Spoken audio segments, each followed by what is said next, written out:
and everything's wet. So everything's wet. Hold on. Wait.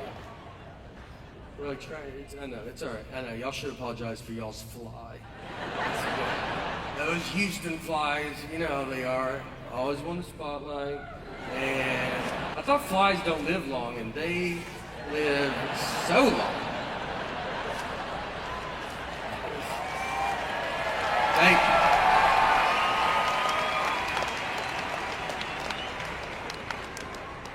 Trying to dodge it. God, I almost got it. If someone walked in right now, it looks like this is what the show is.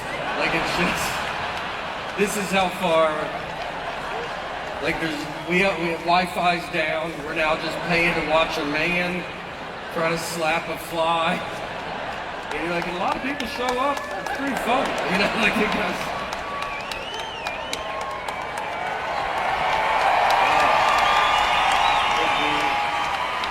When you say something dumb one-on-one, it's a lot for that person. I had it happen. I went on a hike with a comedian. So we're out there, we're trekking along, and it was a little chilly that day. So we walk by this turtle, and then there's a pond. And so the turtle jumps in the water. So right when the turtle jumped in the water, I was like, I bet when he got in that water, he was like, woo, it's cold today. Yeah, I don't know what I wanted out of that. And he was like, well, turtles are cold-blooded, so it probably just feels like bath water. And I had to say, okay. And the day was ruined. I mean, you don't just go back to having fun. Now it's weird. I haven't talked to him since that day, to be honest. Last thing I said to him was that day, and I just go, sorry about that turtle stuff. I had a fly keep hitting me in Houston. Did it land on you?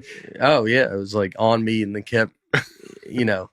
Flies are tough. I have a tennis racket at home. It's electrified in the middle. Yeah. And it'll zap them as you hit them. Right zap away. It. Mm-hmm. Yeah. Yeah, I thought about a fan. I was like, if you could get some kind of fan up there just around you, like blowing a little bit, because doesn't that usually stop them? They can't fly on a fan. Maybe you just have a guy with a zap it racket. Yeah. Just ready. Just like one of those guys that get the tennis balls. Yeah. That runs across back and forth. Chase could do it. Bzz. And I go, look, he'll be coming up quite often. Yeah. I don't like to address it. Try to ignore. What a fun special that will be. Yeah. Like you're just telling jokes. Here comes a guy. Zip. And yeah.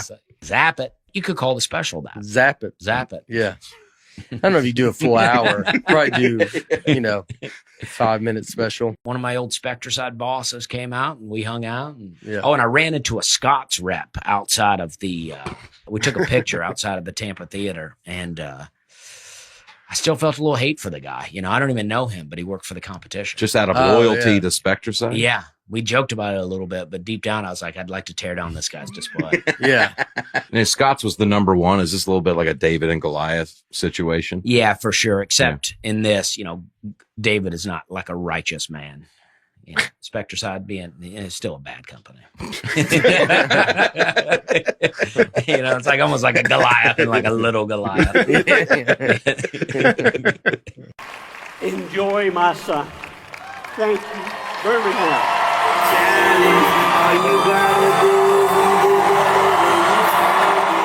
That was not my dad.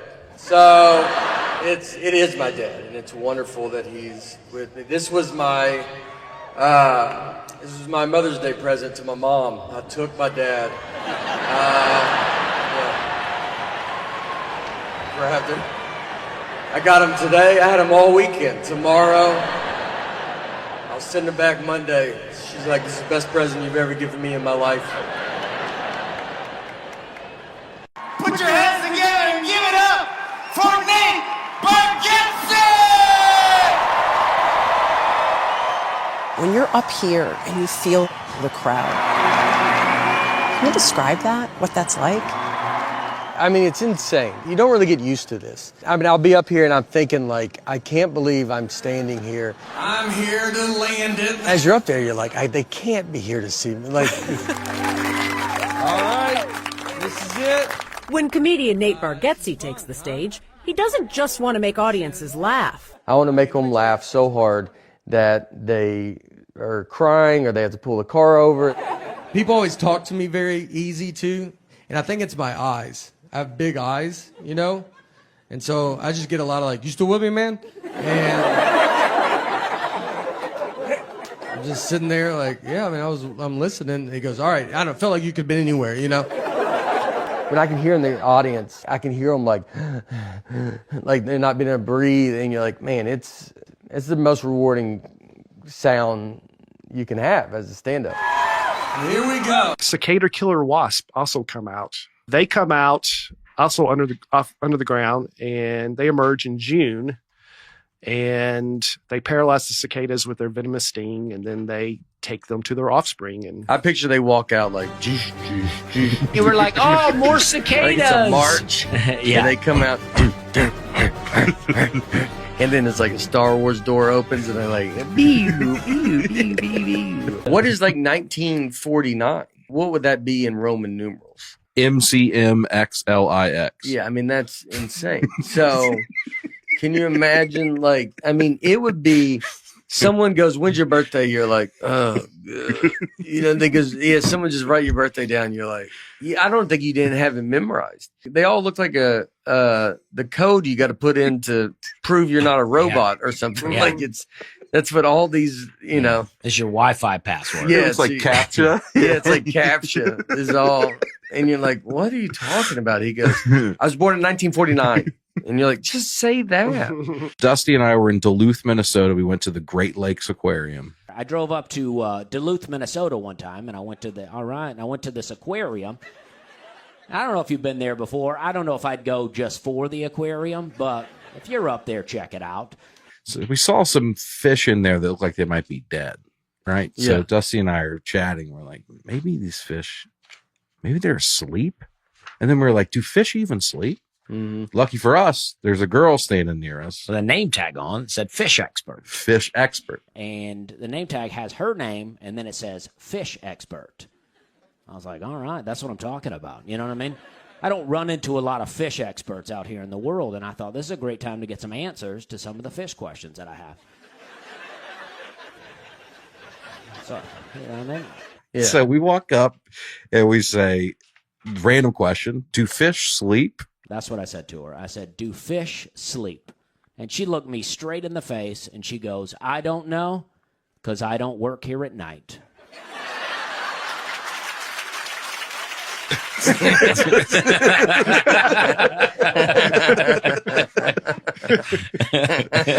Dead serious. Too. Yeah. We were like, all right, okay.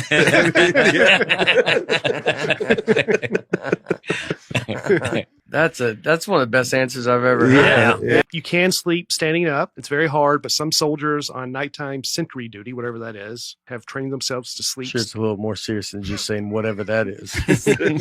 Whatever nonsense they're getting into. Yeah. World War II, whatever that is. Look at this AI generated answer. It's the duty of serving as a sentry. Oh, there's Sentry duty is the duty of serving as a sentry, which is a soldier who stations to prevent it. Did you ask for AI to be in there? Read that last sentence. For example, teachers may be deployed as sentries at border points to check for illegal transportation of poultry. so look, AI has its limitations. Yeah. We got teachers checking for illegal poultry? Yeah. Do we not ask enough of teachers? Yeah. Because I got detention duty. What are you doing? I gotta go look for illegal chickens Yeah. at the Chicken border. legal? At the county border. And just go there. It's hey, I think AI, they go, it's the gist. Yeah, we were out this weekend. We had a wonderful weekend. one injury, Eric. Yeah, we had an Tumble. injury. Eric twisted an ankle, another ankle. And I mean, dude, his ankle is big. We got the video of Eric's injury right here if we want to watch it. Yeah, you can. There he goes. Right there. Right there. Nate finishes his shot. Yeah. Oh, and I missed it. That's Then How did that happen? Oh, dude. tripped Yeah. over a phantom. What did that even do? What did he do? I don't know. That's he just goes down So bad to laugh at. pretty hard. I know. It's We go. Dude, right there. so yeah. bad. I feel so bad Yeah. laughing. If you're listening, Eric's his trainer. Yeah. There's my trainer. Look at his legs right there. Yeah. Kind of a cool dance move. Right there, dude. Boat like right next to us, and my wife was like, "Oh, that's my," you know. She was just basically like, "You having fun?" Because I like to put a stop to that. Impressed with birth. The big message they tell you, they're like, "All right, whatever you do, let's just try not to shake this baby." That's the number one goal. And they tell it to you almost like, obviously you're going to want to shake the baby, but it would be just so awesome if you just did not shake this baby. And then I watched a video of a guy, and he was like, "Here's what I do when I feel like I want to shake my baby. I take walks, you know. I walk about 70 miles a day. I walk a lot. I've barely seen this baby." And then I signed a certificate like I was in kindergarten that said, "All right, I'm not going to shake the baby." Like, quit asking me. I didn't even think of it till you guys brought it up. I've never heard the word shake so much in my entire life. Like, that's all we talked about for 3 days. And the first night we got her home, I remember she was like crying for like 6 hours, and you're like delirious and confused. And I was like with my wife, and I was like, "Wait, are we supposed to shake this baby?" I still want to do Thanksgiving at their house, but they don't have the room for us. There's like 20 of us. It's like a college kid being like, "You want to do Christmas in my dorm room?" There's a table for 4, and then they have to put a train of TV trays and nightstands that just weaves down this hallway. I mean, you're sitting on stairs. We made the kids go eat in the car. We just go back in the car. You can't even eat inside. My mom didn't have ketchup. I was like, everybody just has ketchup. It just comes in houses. If I went to some alcoholic's house, he would have ketchup. His whole family would be gone. But I would say, "Do you have ketchup?" He'd be like, "I'm not that gone, man." My parents have a real fat cat.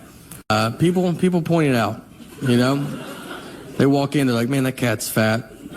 And it feels rude, you know. Like, he doesn't speak English, but we do, so maybe don't say that. And they're just, you know, they're like, "What are y'all feeding this cat?" You're like, "Whatever you feed a cat, dude. I don't like normal cat food stuff. We pour a bowl." And then they're like, "Well, y'all should do something." You're like, "What do you think we're not doing? Do you think he has a gym membership and we don't drive him to the gym? He's a cat. That's his gym membership. He's a cat." I watched him jump from the ground on top of the refrigerator. That's like if I jumped on top of a school bus from the ground. Like, if I did that, you're not going to be like, "Well, you still could lose a little bit, you know. Just keep doing what you..." I slept in a bunk bed. I was on the top bunk, and I would get over a railing and just fall 6 feet to the ground and just land. I mean, you don't catch yourself. It's just whatever hits first. All your body weight just lands on your head. I got a full-blown concussion. I'm crying. My parents are like, "Just go back to a deep sleep for 7 hours." I've had 3 concussions in my life, and none of them because of sports. Just living life, man, you know? Stuff happens to your head. What are you going to do? The dumbest I've ever been talked to, I like to golf. And so a guy was telling me there's a real golf course in North Carolina where they have llamas or the caddies. So if you don't know anything about golf, I mean, you know, a caddy usually carries your bag around, tells you how far you are from the hole, and helps you out. So this course, they have llamas. So you put your golf bag on a llama, and it carries your bag. So he told me that, and then he looks into my big, dumb eyes, and he goes, "Just so you know, llamas can't talk, though." I mean, that's the question he was trying to get ahead of as he looked into my stupid eyes. Like, he's like, "I'm going to say it so that guy doesn't have to say it." Like, I'm just at the zoo talking to the giraffes, just, "Hey, where are you guys from, you know? I know where you're from, but where are you from? You know what I mean?" So I'm 41 years old. And when I turned 40 was the first age I did not want to turn. I remember my parents turning 40. It just feels old. And it's also the age that you do realize everybody you're talking to, you are older than. Before you're 40, I think everybody you talk to is your age. And for some reason, when you turn 40, you're just older than that person. I'll just be talking to them like, "Remember that? It's like 97, 98. They go, "I wasn't born yet." You're like, "Golly, are you serious, dude?" In my eyes, we look the same. Where's your dad at? Let me talk to him, because I swear I thought you were my age. One thing I got when I hit my 40s was claustrophobia. Never had it. Actually got it here on the Simpsons ride, which is what's crazy. I mean, we're 100 yards away from where my life fell apart. I rode that ride with my daughter, and we're sitting on it, and we had another buddy, and he has his 2 girls on, and so we sit there, and they pull the bar down, and the bar, my leg gets stuck in the middle, and it just opened a door that I never knew was there. I mean, it's like a problem. I had to stop the ride. It's super embarrassing to stop a child's ride and just be like, I'm just waving. I'm like, I can't do it.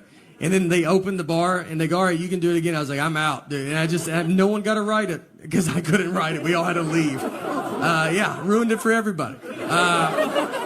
And that's claustrophobia. It just kind of ruins everybody's time. It's what's funny, the panic of claustrophobia is pretty funny though.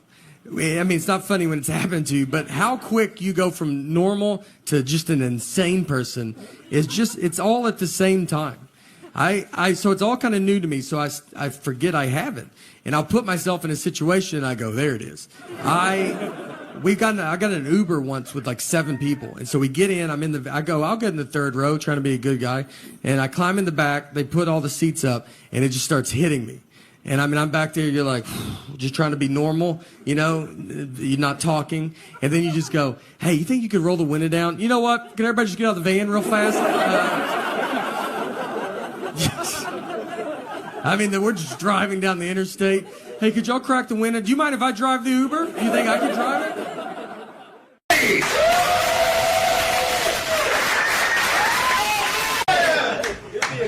Just say that throughout the whole thing. My name's Nate. It might be hard to understand me at some times. I'm from New York City. I'm just kidding. I'm from Nashville. I wear this shirt for a couple of reasons. So if I get questions like that, they're like, oh, Nashville, okay. If people come in late, they know. They don't have to interrupt us by asking. They'll just read my shirt. If they can't figure that out, then they're probably from Nashville too. They probably have the same shirt. I also wear it in case I get lost. People know where to send me. It's kind of like a dog leash. I got my name and number written in the back. So you can always find me if you see me laying on the street. Just send me back to Nashville. I'll be good. One thing I noticed since living here in Chicago is the directions that you get from so many people. Y'all use the compass a lot here, as I understand it. First time I moved up here, I'm like, you know, how do you go to the store? They're like, go north 5 blocks, then go south 3. All right. I'm somewhere in the middle. I don't know which way is north or south or east, or do I left or right or straight, or I didn't bring my compass today. And it's so confusing because the one thing they taught me was like, just remember, the lake's always east. I can't always see the lake.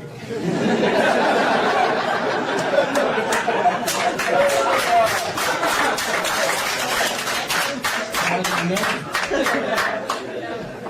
And people ask me, because, you know, you see someone, this is the other reason I wear this shirt, because don't ask me for directions. But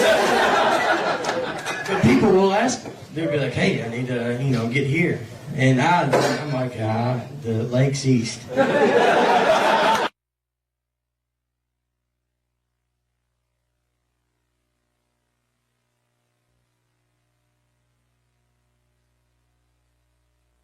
Easy throws them off and they just leave it. And I keep going wandering around the city with my compass. Another thing here is my only phone here is a cell phone. Cell phones are about ridiculous. The signal on a cell phone, does it ever work? Because there's really never, the one time I get a full signal, if you do this, you're done. You're out. Your signal's gone. You have nothing else left. I got quite a few places that Verizon guy can go and he ain't gonna be able to hear when he says, can you hear me now? Like my house. Come to my house. Come outside my house. Walk down the street. I can be standing in the middle of the dish and I'm sure I would still be like, can you hear me? Hello? Hello? And I hope I never get hurt and have to call 911 because I'm screwed. Or if someone breaks in my house and I have to climb under my bed, I'm like, hey, there's a guy in the house. And they're like, sir, are you there? And I gotta kind of scoot over. There's a guy in the house. Hello? I'm in my house. There's a guy. Until I have to crawl out and I just get killed. Then I'm bleeding, having to roll around with a knife in my back. I need an ambulance. What? I need an ambulance? If you don't mind, please.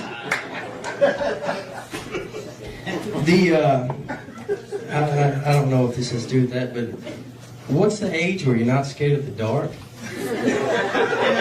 Because I don't know if I've hit it yet. This is why I'm standing in this little circle right here. If I go outside of it, I'm screwed. I'll never make it back.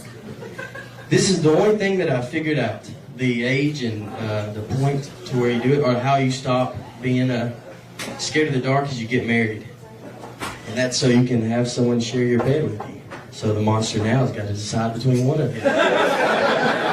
You might have a chance. And then the reason you have kids is so you pass them along to him, and then he leaves you alone the rest of the day. And then you're okay. And the thing about, when you were a kid, you were so scared of the dark, and you just hated it. Unless there's one other kid in there. Then if you had a friend over, then it's 2 8-year-old kids in the bed, and you're like, I'm feeling okay. Like the monster's down there going, Fred, Johnny's got someone to spend the night tonight. I don't know if I'd go up there. That's 2 8-year-old kids you got to mess with. It's probably not a good idea. Heard his parents are divorced though, so let's go after his dad. A game you used to play also when you're a kid is hide and seek, hide and go seek. I think that is a very, very fun game. I don't think it gets taken seriously enough though. Maybe when you were 10, when you would break your ankle to hide in the dryer so nobody could find you. And when you'd get those good spots where you'd be there for a good hour or so. And then you're like, I don't know if this is either a great, and you don't want to leave because it's a great spot. What if he sees you leaving? You can never go back. That's the dryer. Who thinks of the dryer? I thought of the dryer. I'm a genius. So you go, then you got to go up there, and he's already quit. He quit 2 hours ago. He's like, I couldn't find you. I looked for a little bit. The Easter was just recently, and speaking of hiding, they had an Easter egg hunt, and the thing is now is when they hide the Easter egg, they just throw them out on the grass. It's not game is. Because I guess they want everybody to find an egg, make everybody happy. That's not how I did it. My dad would hide them on the roof. You'd be mowing the grass in August and run for an egg. And be like, there it is. I found it. You'd climb trees, fall down and break the leg, get up, and you still had it. And you'd open it, and it was the money egg. And it was worth everything, with $5 in it, and that's all you needed. Holidays are great too. I remember the first time I met the Easter Bunny. He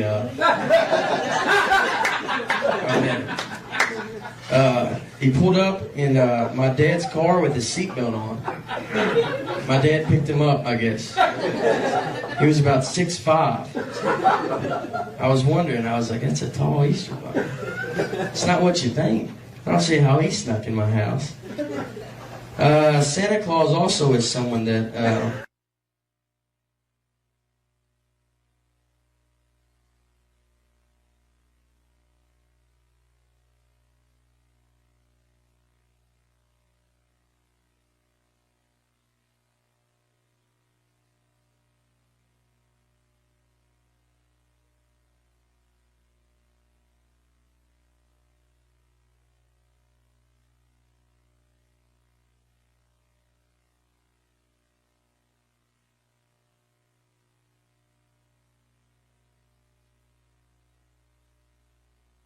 you're like, I don't remember asking Santa for socks. Where did he get that idea? Socks and a toothbrush. He's wasting 2 good presents on socks and a toothbrush. Did my mom talk to him when I left? Because I don't remember saying that. And then then you gotta go through the opening the presents and everything, and that's an awkward moment when you gotta open presents. You don't know the reaction you're supposed to give, especially when they go ahead and open it now. We're gonna watch you. and then you got to open it, whether you like it. I mean, are you supposed to jump up and just, woo! And just start running around the room? I can't believe you got this. This is unbelievable. You're so happy. You're just, there's not any good reaction. If it is a terrible present, you're like, yeah, all right, thank you. And if, that joke went well, didn't it? Should probably work on that one. I got another little story is, my family, they used to give, my mom's side of the family would give everybody the same present. That was just, everybody would get the exact same present. And my dad was actually telling me this story, because he was, before I was born. And he said that he gave, we have 2 people in our family and they're deaf. Well, this is the year when smoke alarms came out. So they got 2 smoke alarms. 2 deaf people got 2 smoke alarms. They didn't think about that, you know? It's not a Braille smoke alarm either, where you walk by. It beeps real loud. So, and their house burnt down a couple of days later. I guess they didn't get the batteries in there right or something. Well, that is my time, and I'm Nate. Thank you.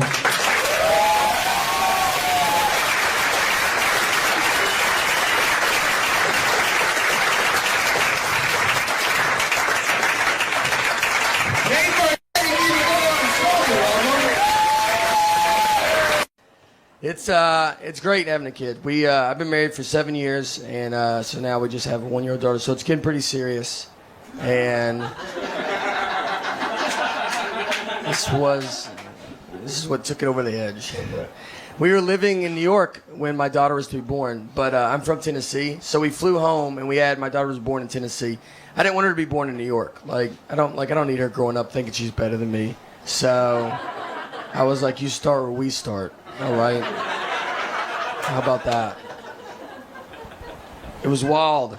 Does anybody have kids here? Or a couple? One person. All right. The rest is like, when I die, this city dies. All right. Yeah. It's wild. I remember on the way to the hospital, I told my wife, I was like, look, I don't want to see anything. All right. It's going to be gross. I wish it was like the 50s when they didn't even let men in the hospital. But it's not. Now, doctors are like, do you want to deliver the baby? Why don't you do most of it? They just pull the baby out, and then they just tell you, here, cut the umbilical cord. They just tell you to do it, real fast. I didn't take a class. They just act like I'm the guy that cuts umbilical cords at the hospital. I almost cut the wrong part, and they were like, that's not right. I was like, oh, maybe, you should jump in. You did go to doctor school for this. I don't know why I'm doing minor surgery right now. Then they just hand you your baby, and they're like, all right, we'll see ya. And that's when you're like, I'd really like your help now. I need you to live with me or something like that. The first question I asked, they should have probably kept, I was holding her, I was like, how much do you feed it? I bet it's a lot. It seems like it'd be a lot.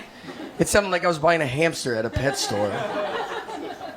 The big thing they tell you, the number one thing they say, they're really big on they're like, whatever you do, let's just try not to shake this baby. That's the number one goal. And they tell it to you, they're almost like, obviously you're going to want to shake the baby, but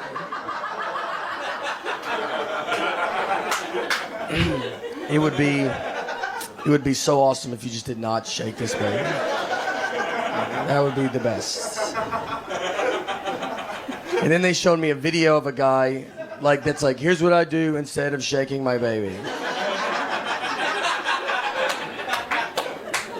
He was like, I take walks, for instance. I walk 70 miles a day or something. I walk a lot.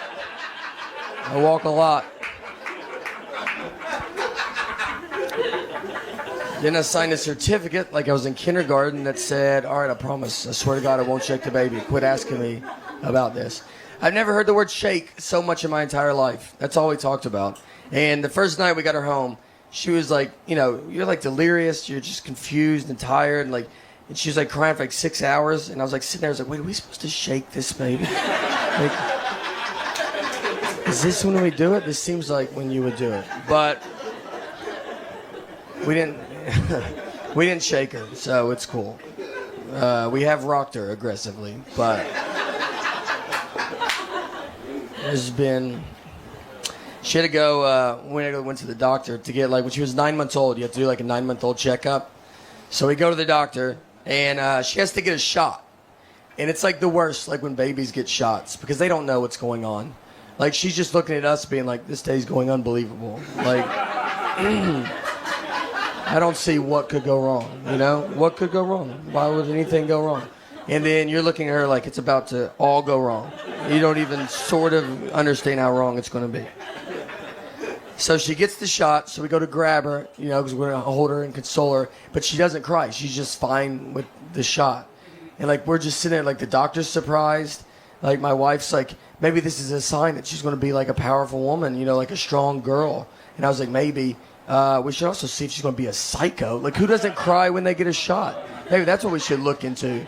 That doesn't make you nervous? I would cry if you gave me a shot. She's already fine with pain at 9 months old. Like in 20 years, I'm either going to be telling her, like, look, we love you so much and we're happy that you've accomplished everything. Or I will be on the news going, we love you, but you need to turn yourself in right now. Just do the right thing.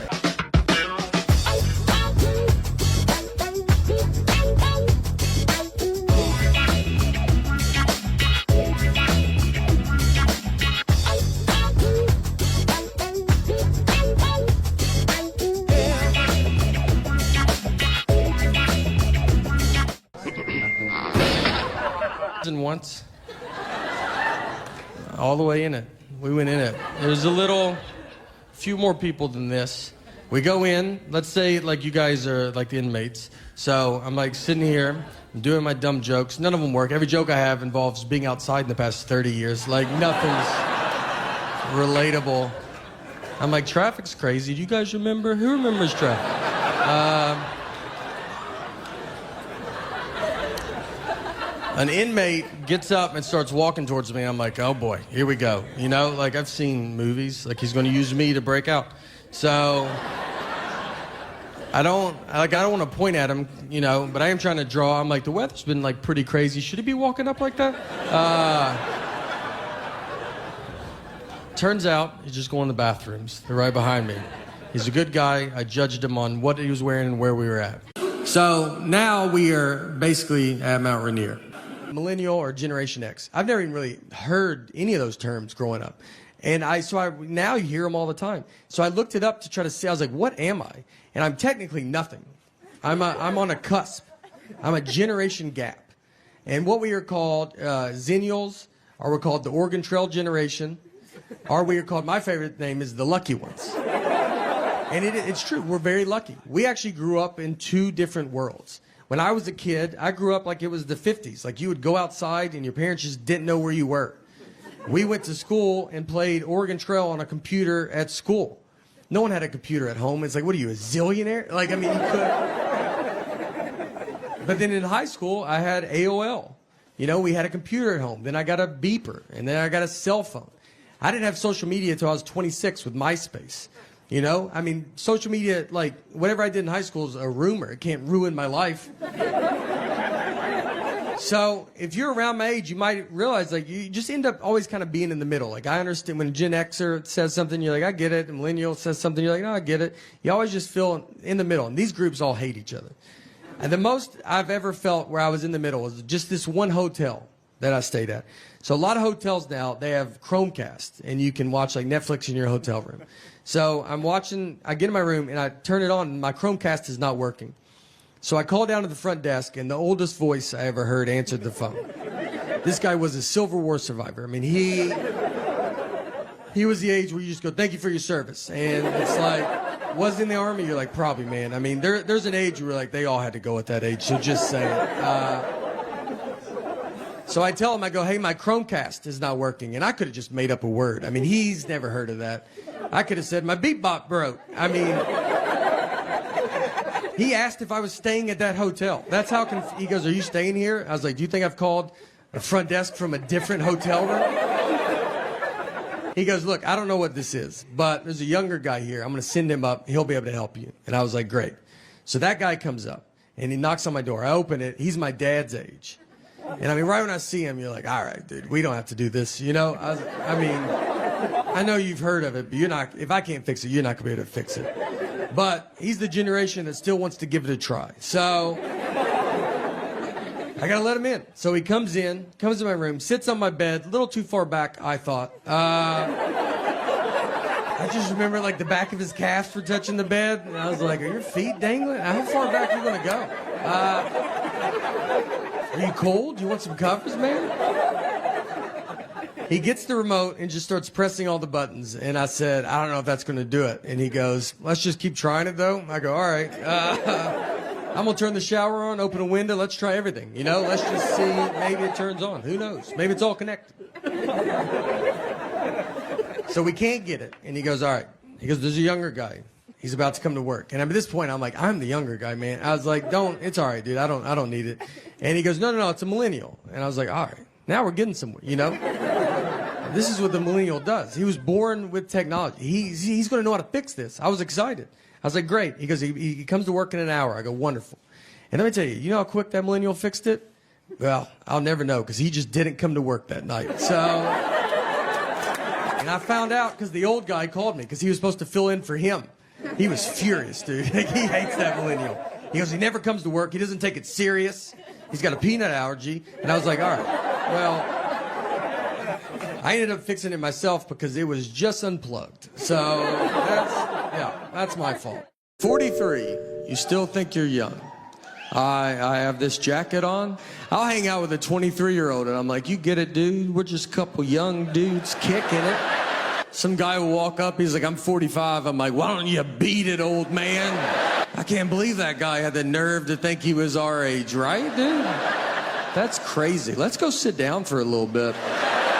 Doctor, it was the first time I've ever been talked to old. It was just me and the doctor. And he looks at me and he just goes, "Do you pee a lot at night?" So my dad goes to the doctor and they were like, "Do you use Afrin?" And he goes, "No." And the doctor was like, "I can see that you use it. I was just saying that." He goes, "How long have you been using it?" My dad said 5 years. Which is a lie, but my mom was there and she goes, "How about 45 years?" That's how long he's used it, 45 years.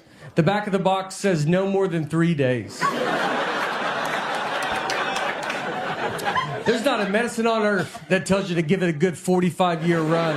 She runs everything because she knows everything. I don't know any stuff. I don't know how much money we have. Could not even ballpark it. I don't even know where it's at. And I don't even know how to get it if I had to get it. What bank we go to? I don't know. I can't get robbed because, if some guy's like, "Let's go to the ATM," it's like, "Well, I guess we gotta wait for my wife to get here." She can't leave me because I wouldn't know how to get stuff, She can't even die. If she starts dying, I'll die so much faster than her because I don't know what to do. I don't have to call her mom and be like, "Hey, did she ever bring up bank stuff to you at all? Did you ever talk about that?" Or what did she do for a living? Do you know? What was her deal?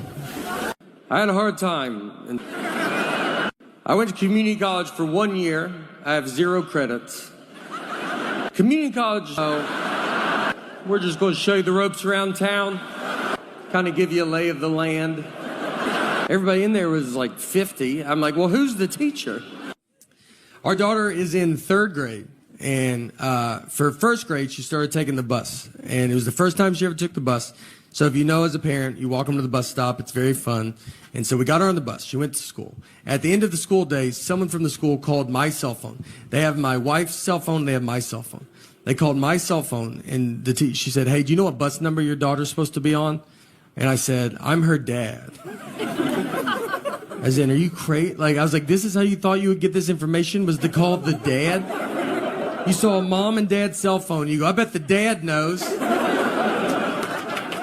I was like, "Do you have parents? Have you ever seen a family before?" You thought, "Let's call the husband"?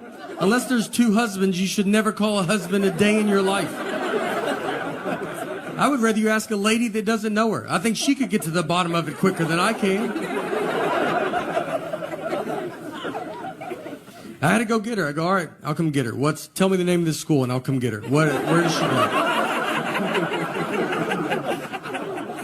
A lot of kids, when you pack lunches now, you got to be careful because a lot of kids have peanut allergies now.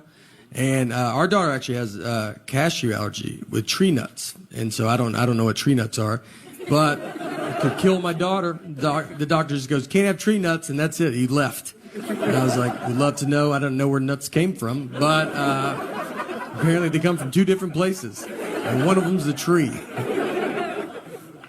I feel bad. I'm here. Look, I want to defend all these kids with peanut allergies.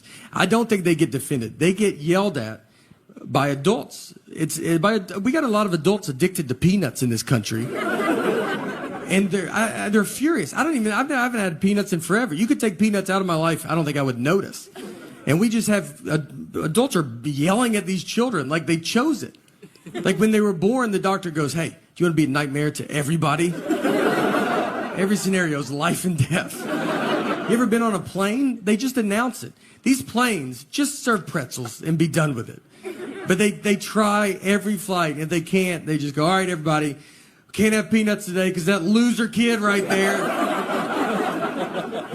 And these grown-ups are booing them. I mean, they're just, the reason I'm on the flight is for the peanuts. I don't even know where it's going. The guy, we don't have any of that. What do we play Fort? You got to keep everybody out of where you are, especially girls. The only toys we had were Transformers and Ninja Turtles. Those are not even real things. None of them had wives. They weren't married. I never played with my Ninja Turtles, and I had them going to fight Shredder.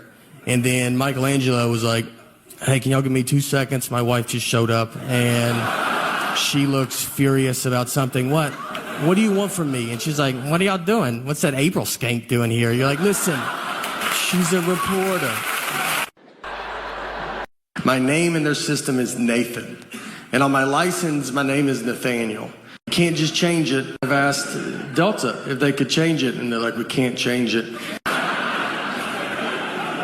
I feel just always like near, especially about home. It's like I married a cat that I'm like, you're just always on me. If I if I go to the bathroom, she's like, I'm going to paint the bathroom door while you're in there. I'm like, you couldn't do it later? No, I had all the time to do it. I thought I'd wait till you went in. And that's when I was going to start.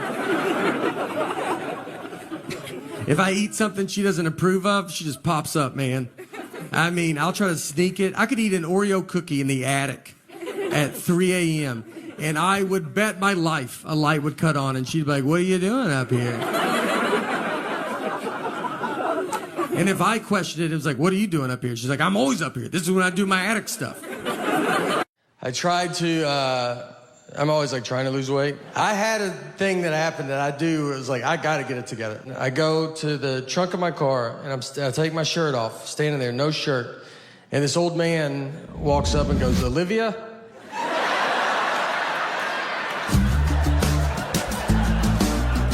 I had to turn, I was like, I'm sorry, what did you say? I'm sorry. And he was like, oh, sorry, honest mistake. And I was like, I don't know. He was looking for his elderly wife and saw me with no shirt on and thought that could be Olivia. At a car that he does not recognize.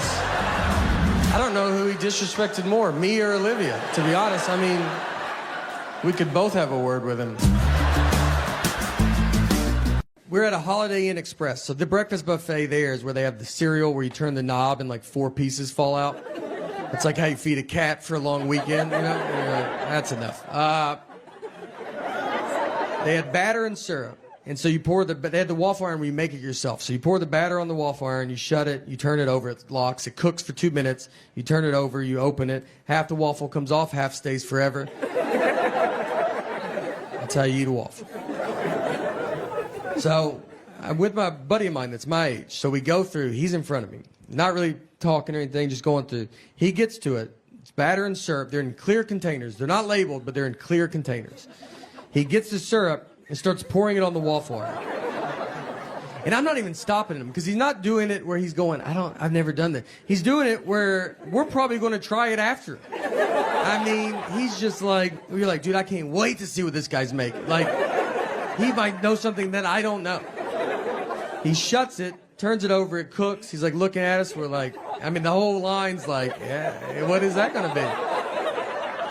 And it makes black smoke is what it makes. Just, I mean, dark black smoke. just starts filling the lobby. The manager comes over. He's like, what are you doing? He's like, I guess I poured the wrong one. These are not labeled. And the guy's like, they're in clear containers. Do you not know the difference of batter and syrup? And he's like, I bet it happens all the time. He goes, I've worked here my whole life and I've never seen this. So they threw the waffle iron. They just throw it away. That's what they have to do. Just throw it away. It's over. And now there's no waffle. I mean, we went from all about to get a waffle to it's upside down in a trash can. And then he just turns and looks, and it's just a line of people with that little foam plate.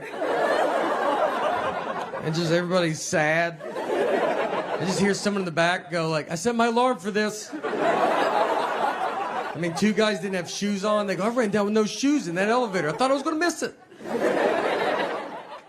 I don't know anything about history.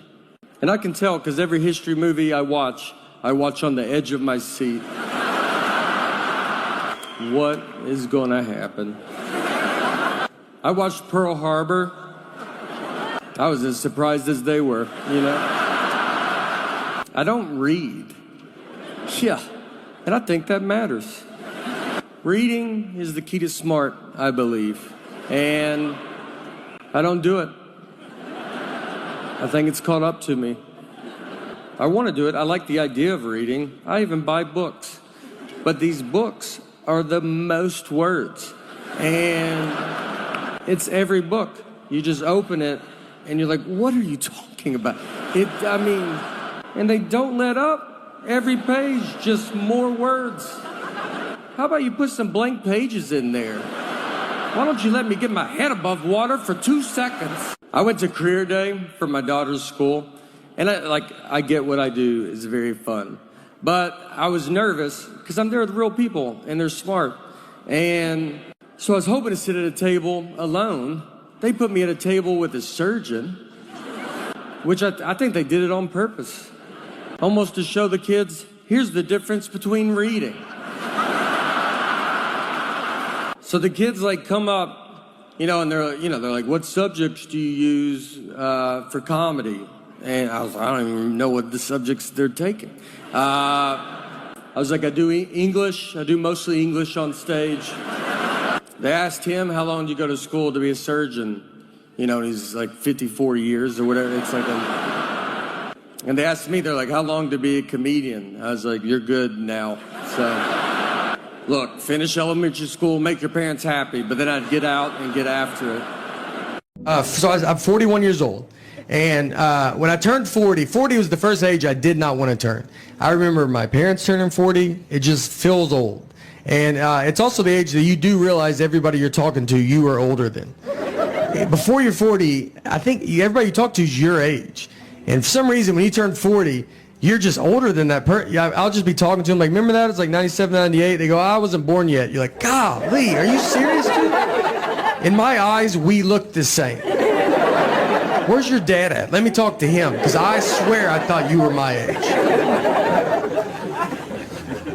They did a thing on 60 Minutes about, do you know you can buy a tiger here? If you guys want to buy a tiger tonight, I could get you in touch with someone that does have tigers. I don't know if I can. It's you can buy a tiger here in the U.S. They did an undercover, reporting on it. And my favorite part was they asked the guy that sells tigers, they were like, so do you think it's too easy to buy a tiger in this country? And the guy was like, yeah, it's way too easy. And you know what? That's why America's the best, all right? I didn't even know you could buy tigers. I would have been embarrassed to ask. And then I come and find out I don't really have to jump through hoops if I do want to buy a tiger. It's not an all-day thing, it's an hour. I'll be right back with our tiger. And everybody wants to take away guns. It's we gotta get everybody's guns. But then that makes me nervous because I think if you take away guns from people, those are the exact same people that will buy tigers. And that's a much bigger problem, all right? You're probably gonna be like, look, here's your gun back. And they're like, no, I'm good, dude. My tiger is way better than my gun. My gun missed all the time. My tiger rarely misses. Even if he does miss, it's just for a second, it's never... if the guy dodges, he's like, your dumb tiger missed. It's it did not. It is right behind you now. And, yeah, he's pissed about it. So, I do zero working out. Not even, I mean, I don't, it's not like you're like, whoa, wow. Like it's like, yeah, we figured that. Every hotel I go to, I ask if they have a gym. I don't even have clothes that I could work out in. There's no way. I'm like, is it 24 hours? I was going to start tonight at midnight. So I was wondering if that's... What I've learned, what's easier than working out is just tell people that you used to weigh 300 pounds. That's a lot. They don't know, you know? So I've never weighed 300 pounds, but I look pretty amazing for a guy that used to weigh 300 pounds. You're like, yeah, I got tired of being tired, all right, you know? Today's my cheat day, obviously, but normally I'm pretty strict. My parents are in their 60s, and when your parents hit their 60s, just so you know, you kind of realize that you go, all right, I'm in charge of this family now, you know? They don't give it up. They don't offer it away. They just start doing stuff that you're like, I don't, you know. We went to the store the other day, and we walked back to the car. We were in the store for an hour. We walked back. The driver's side door is wide open. He drove, opened the door to go inside, and just kept walking. He's been driving for 50 years. And I know cars are getting crazy, but one thing that stayed the same in all these 50 years is you got to open and shut that front door. My dad wore my mom's pants to a funeral.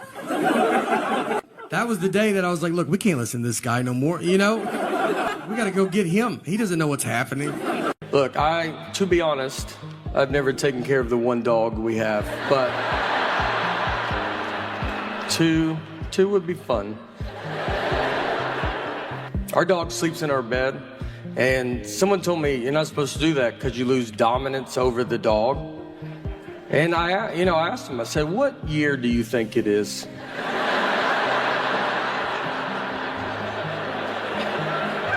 These are all doodles. They're barely dogs. It's a person. They're people. This guy acts like it's 1980 when you kept the dog outside all year. Those you needed dominance over. You had a wolf in the backyard. Friends come over. You want to go outside? I wouldn't. I don't read. Yeah, and I think that matters. Reading is the key to smart, I believe. And I don't do it. I think it's caught up to me. I want to do it. I like the idea of reading. I even buy books. But these books are the most words. And it's every book. You just open it, and you're like, what are you talking about? And they don't let up. Every page, just more words. How about you put some blank pages in there? Why don't you let me get my head above water for 2 seconds?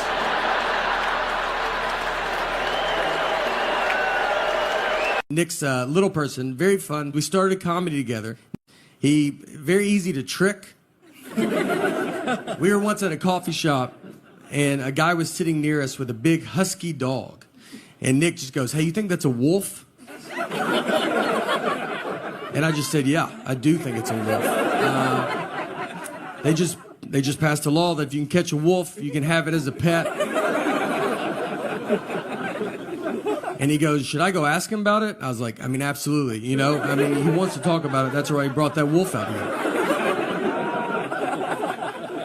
And I watched him walk over to him and just go, excuse me, is that a wolf? And the guy, he didn't really know how to answer it. He said, what? You think I brought a wild wolf to this coffee shop? And the wolf's just being cool about it? It's not losing its mind right now? When we were doing these driving shows, we were all on a bus together. I convinced Nick that I didn't know who Nancy Kerrigan and Tanya Harding were.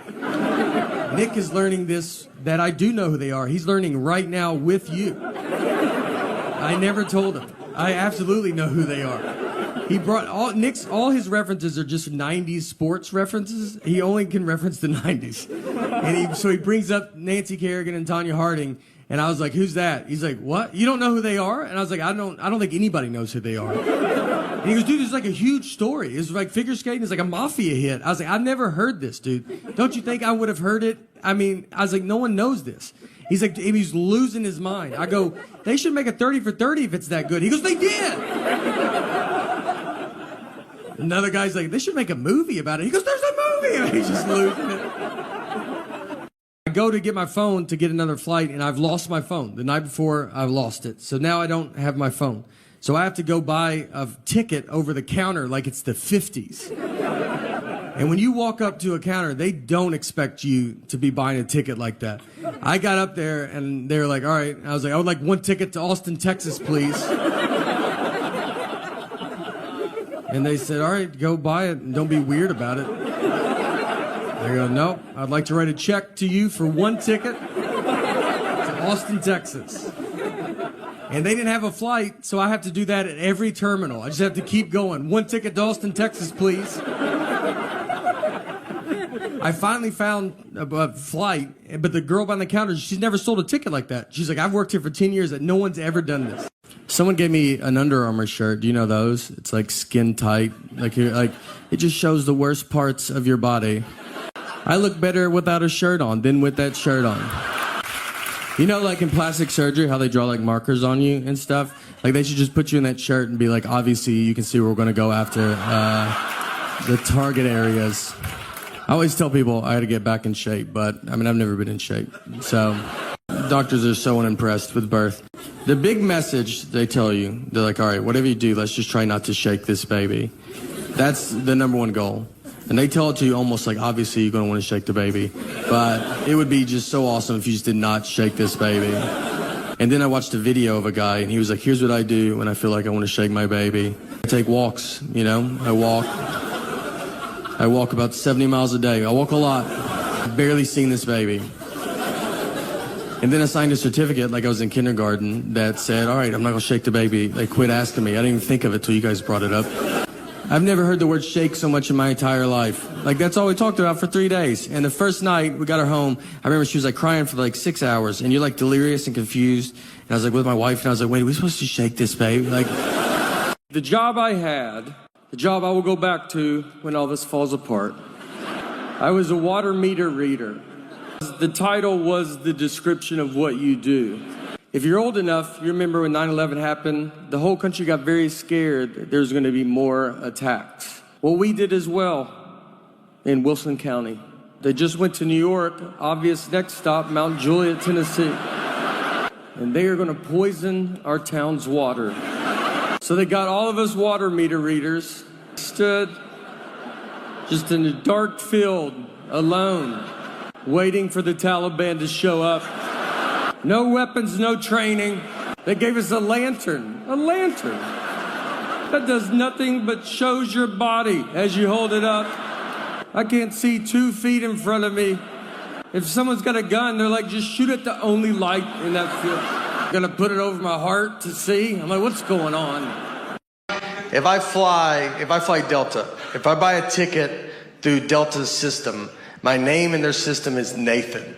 And on my license, my name is Nathaniel. I do not remember making this decision. It's a big deal. You can't just change it. I've tried. I've asked Delta if they could change it, and they're like, we can't change it. And you're like, then I don't know. I don't know where we go from here, you know? If you can't do it, who can do it? I mean, is that why people call senators? Do they do it? I don't know.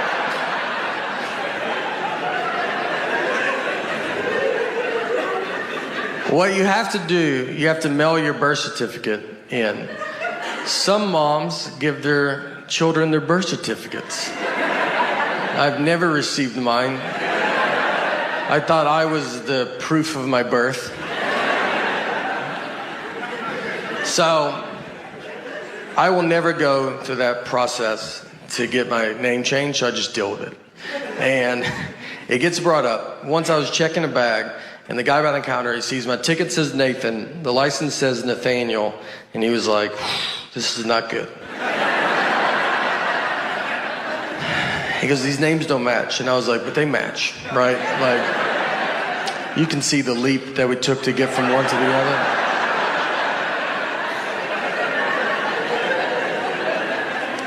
And he was like, but they're not the same. I was like, but they're the same. And I'm realizing he cannot find out people call me Nate at that point because, I mean, he can't handle that. He's going to call the police over to be like, there's a guy with 3 names trying to fly right here. If you guys want to just shoot him from over there or something. So I was like, what do you want me to do? And he goes, you should go home. That's all I got. He said, I can't believe you've made it this far. I was like, let me just try it, you know? Shouldn't I try it? I said, look, I'll give you that those names don't match. But what I think is going to help a ton is the picture on the ID. Something that I've always loved that they did. And I think with 70% of that name matching and 100% face, it's 170%. I think I'll get through it. 43, you still think you're young. I have this jacket on. I'll hang out with a 23-year-old and I'm like, you get it, dude? We're just a couple young dudes kicking it. Some guy will walk up, he's like, I'm 45. I'm like, why don't you beat it, old man? I can't believe that guy had the nerve to think he was our age, right, dude? That's crazy. Let's go sit down for a little bit. Doctor visits change. I had to get a physical. I mean, before 40, you don't even go inside. It's like a drive-in window. You just move your neck, and he's like, come on, dude, you're wasting everybody's time, all right? It was the first time I've ever been talked to old. It was just me and the doctor, and he looks at me, and he just goes, do you pee a lot at night? And I was like, oh, I'm sorry, did my dad just walk in the room? How old do you think I am? I've never peed at night in my life. How about that? But since you brought it up, what is a lot? What is a big amount? My dad is a magician. He's done that my entire life. He was a clown at the very beginning, just in case you're like, how do you get into something like that? He goes clown and magic. There's 2 steps. You can take them in either order. I was born, he was a clown. It was never weird to me. I thought everybody's dad was a clown.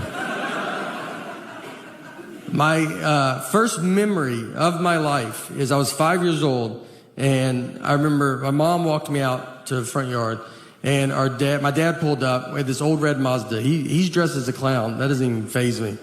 That's just how he left. How else would he come home? And the Easter Bunny was in the passenger seat. That's the first thing that I remember to my life. If you want to know how you get into comedy, that's a pretty good nudge. And I remember it didn't fit, the Easter Bunny head didn't fit in the car, like he couldn't sit normal, so his head was bent to the side. And I remember he had his seatbelt on, and he's just like, and I was like, I like to think about all the other people that saw that, just in the car next to him, just at a red light. You're like, I didn't even know they hung out like that. This old man walks up to me and goes, Olivia? He was looking for his elderly wife and saw me with no shirt on at a car that he does not recognize. None of this is enough to not make him say it. He was like, Olivia? I covered up, and I was like, what's that? And he was like, all right, honest mistake. I was like, God, that hurts worse than saying Olivia. I don't know who he offended more, me or Olivia. I think we could both have a word with him. I'd love to meet her. Inside a building, that's all you want, you know? One of the last kind of bombs I had, I was doing it. So as comedians, we do a lot of corporate events, and I was doing this corporate event in Tampa, Florida, and it was for this guy. He ran Tampa's electricity or something. I don't know what anybody does, but he invented the electricity in Florida. So yeah, he's doing real good. He was a very nice guy. He's very generous. He was all his employees. He was raffling off 2 cars. He gave away a bunch of TVs, iPads. I mean, honestly, probably $100,000 worth of gifts he was giving back to his employees. Very nice. Well, I was one of these gifts that he was giving back. So in the middle of giving this stuff away, he stops and goes, all right, got a big surprise for you. Can't believe we got this guy to come here. And he brings me out. I mean, nobody's heard of me at all. I mean, they're all looking at it like, I think I could get this guy to come to my house. I mean, who is?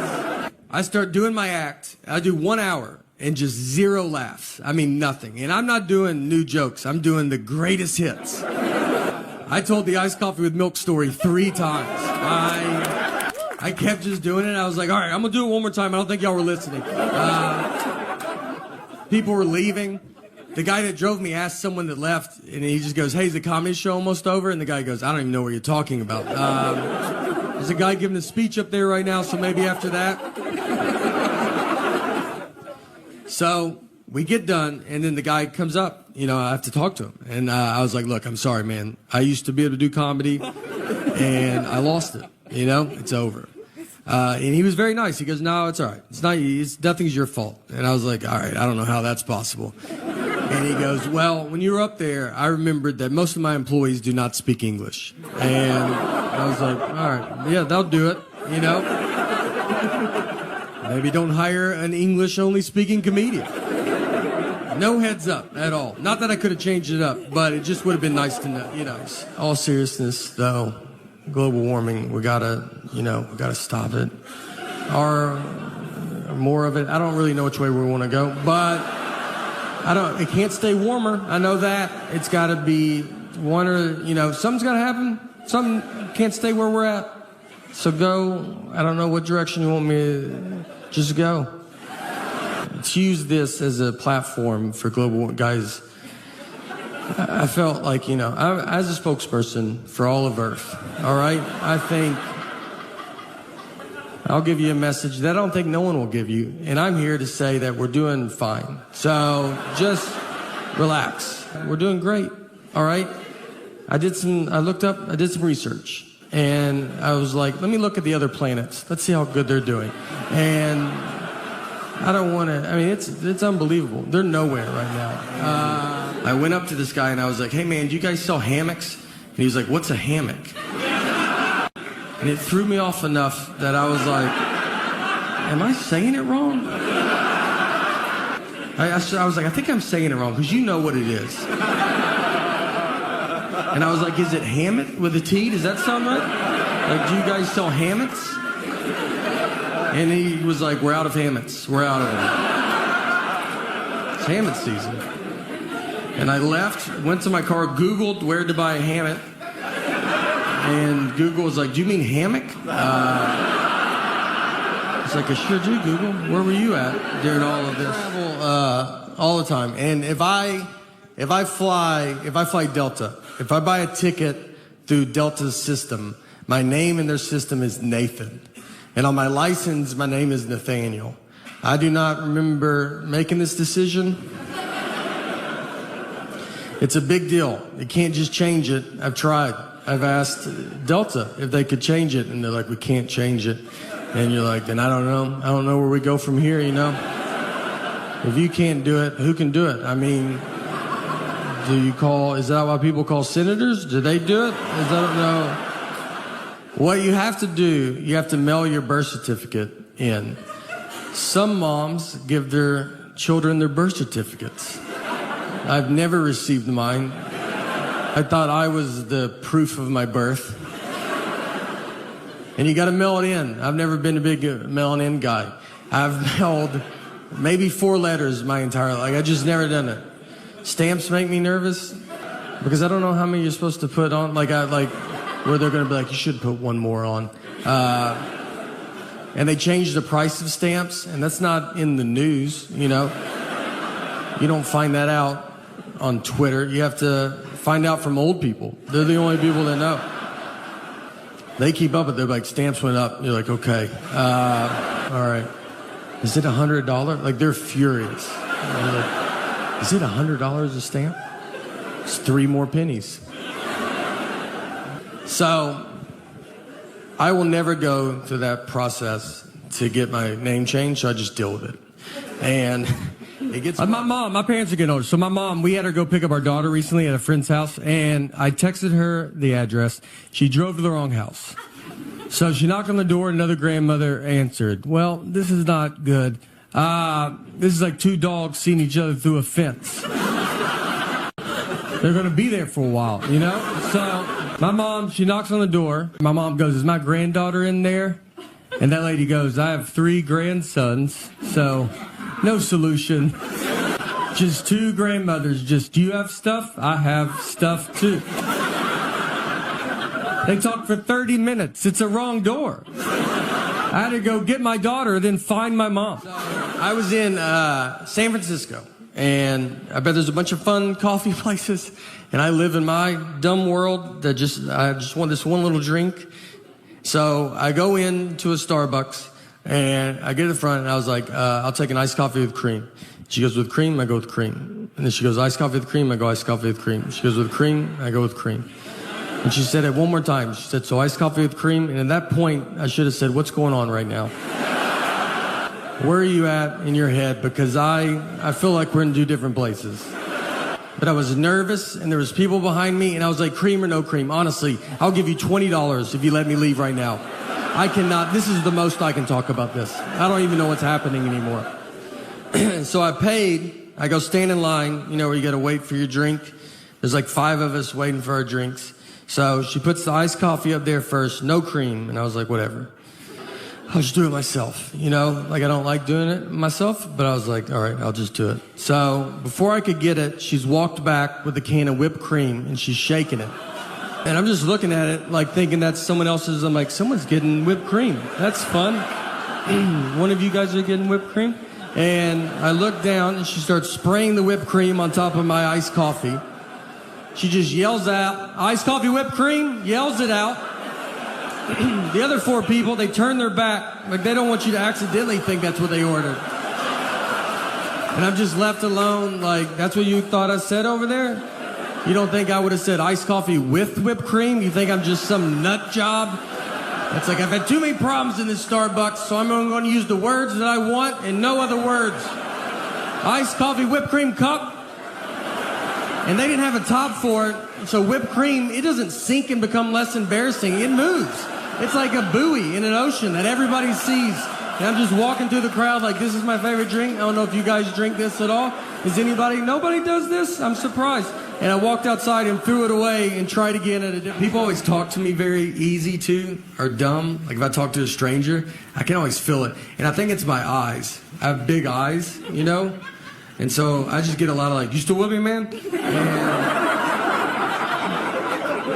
I'm just sitting there like, yeah, man, I'm listening. And he goes, all right, I don't feel like you could be anywhere. Pretty dumb guy.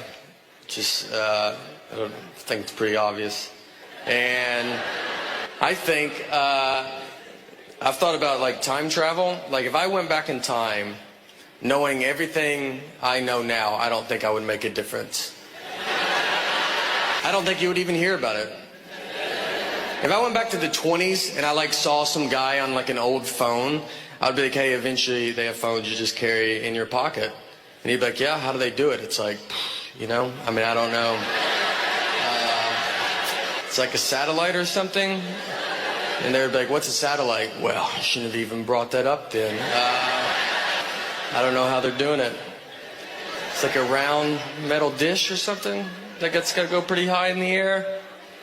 I honestly don't think I could prove I'm from the future. I mean, they would want some proof, you know? Who's the next president? Oh, boy. I'm not smart at all. I'm smart enough to like answer my 6-year-old's questions. She's like, why is the sun hot? I'm like, 'cause it's on fire. It's a stupid question. And I tell her that, all right, because I know that she'll be smarter than me next year and then just for the rest of her life. So I am really sticking it to her while I can. I know nothing about like adult stuff that you're supposed to know about. Global warming, that's one that everybody yells at you about. And they're like, you better do something. I'm like, I'm so tired of it. Let's do it. I'm like, I barely made it out of high school. I don't really know how rain works. So why don't you let me figure that out, and then I'll do global warming, you know? But I've seen it rain without clouds. Where's that water coming from? So I'm pretty swamped with this rain stuff right now, but once I get to the bottom of that, I'm going to do global warming, and I got some pretty good ideas, you know? We recycle, you know, and we recycle because of my wife. It's her, she gets all the credit for that. I would never recycle if I was by I don't do it if she's not looking at me. So I would never do it if I was alone. I looked up a list of like, all right, like what are you supposed to do for global warming as an individual? And it was a big long list, but the first thing on the list was my favorite. It just said, just talk to your friends and family about it. Think about your friends and family. Like, not the ones that are the good ones, close. Think about how far out it goes. Just when you guys get together, like, do you mind if we talk about global warming for a little? I just thought this would be a good time to get into it. I had a great aunt and uncle fist fight each other at a wedding. Let me get in the middle of that fight. Any chance this fight was about global warming? Because I just would love to get that conversation rolling, you know? I get it. It's for our kids and their kids, and we want to make sure they have a good earth and their environment and stuff. We don't want to have a bad earth. And we don't want them to be mad at us and yell at us. But I don't think they will, because I don't think we get mad. I don't ever see litter on the ground and call my grandmother and be like, where do you get off? You know? I don't know how you show your face anymore, all right? It's cloudy today. Is that because you smoked on planes? Probably. Why'd you have to smoke that high? Where do you think that smoke was going? We did stuff as a kid. I did Earth Day as a kid. I think they still do Earth Day. And we did it. I'm from Old Hickory, and we were a plant, like DuPont plant we were a plant town. So they had a plant, and we went and planted trees in front of the DuPont plant. And there was just black smoke coming out of this, like, and we're just in front of it, like, this is for Earth. And if you can't even see us, it's so dark. And we're just like, this is for the Earth of stuff, and we're going to breathe better. And you're like, I don't know if that's the problem.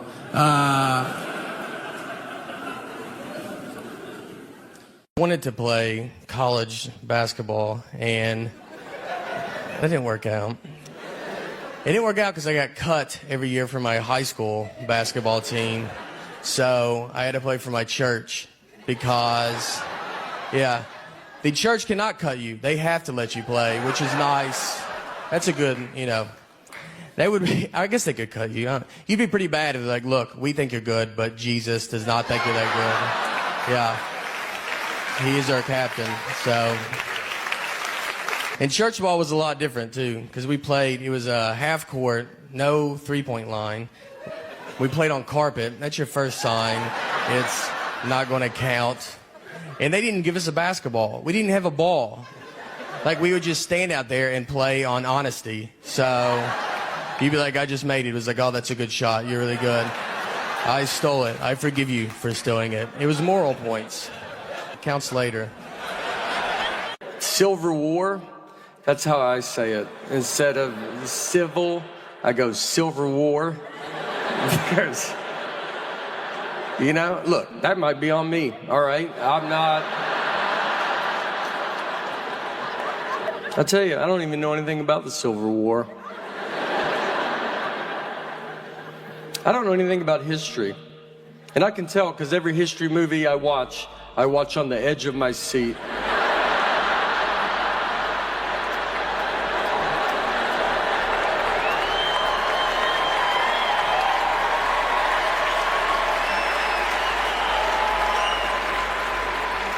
What is going to happen? I watched Pearl Harbor. I was as surprised as they were, you know?